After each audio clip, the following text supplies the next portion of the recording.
याद रखिए, आप मुसलमानों की भीड़ में शामिल हो या ना हो, लेकिन अगर आपका अकीदा यहां है तो जन्नत आपको भी मिलेगी। नहीं, वैसे तो कोई नहीं जानता है, मौलाना साहब भी नहीं बता सकते जन्नत किसे किसे मिलेगी, वो तय वही करेगा, वो जो रोजे महशर होगा। पैगंबर साहब की जिंदगी की 3 बातें बड़ी खूबसूरत हैं और बड़ी कीमती हैं, जिसे पूरी दुनिया, जिससे मुझे लगता है मुतासिर होती है। उसमें पहली मैंने कह दिया कि ईश्वर में अगाध निष्ठा, ईश्वर के अतिरिक्त कुछ भी नहीं है। ये पहली बात है जो उनके कैरेक्टर से हमने सीखी है और पूरी दुनिया को सीखना चाहिए, सीखती है। मैं कई बार कहता हूं कि भारत में जिस देवता की हम अब पूजा करते हैं, दरअसल वो इस्लामिक गॉड है। उस ईश्वर को भी कहीं ना कहीं से हमने इस्लाम से सीखा है। वो गॉड वैदिक नहीं है, अभी कुछ अलग है। हम मूर्तियां बना के रखते हैं, बात अलग है, लेकिन वो मूर्तियां कुछ ऐसे से, हजी कहता है यहां तो हर घर में एक काबा होता है। हम उसी तरह से अब दुनिया को देख रहे हैं। हमारे पास एक ईश्वर है जो सजा भी देगा और हमें जजा भी देगा, हमको उससे फैज भी मिलना है, सब होना है।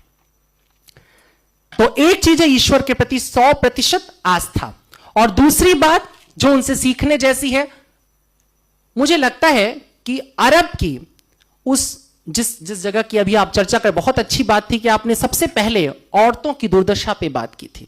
मैंने इस बात को कई बार कहा है कि यूं तो मेरा शादी ब्याह से सख्त विरोध है, मुझे लगता है ये दुनिया की सबसे ही बकवास परंपरा है, इसे खत्म हो जाना चाहिए। लेकिन फिर भी अगर कभी मेरा दिमाग फिर जाए और मुझे सचमुच शादी ब्याह करने की नौबत आ जाए, तो मैं हमेशा निकाह चुनूंगा, क्योंकि बड़ा खूबसूरत है। हिंदू क्या बड़ा झमेला है, वो एक साथ घुमा देते हैं आंख के चारों तरफ, 7 जन्म के लिए एक आदमी के साथ आपको बांध देते हैं, बड़ी मुसीबत है, छूट नहीं सकते। जहन्नुम हो जाए जिंदगी, लेकिन रहना वही है तुमको। ईसाई लोग भी हाथ पकड़ कहते हैं टिल डेथ, मरने तक हम साथ साथ रहेंगे। देखो ये सुनने में बड़ा अच्छा लगता है, जीने में बड़ा मुश्किल है। कई बार एकदम से मन बदल जाता है। उदय जी एकदम चाव से सुन रहे हैं इस बात को।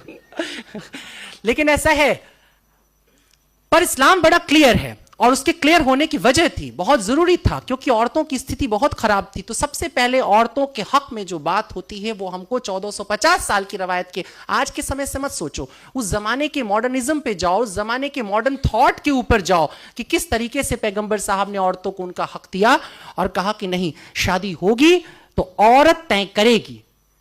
तय करेगी माने वो कबूल है बोलेगी तो कबूल, नहीं बोलेगी तो नहीं। और अगर कबूल है, वो कहती है, तो ये भी वो तय करेगी कि ये कितनी इंश्योर्ड होने वाली है शादी।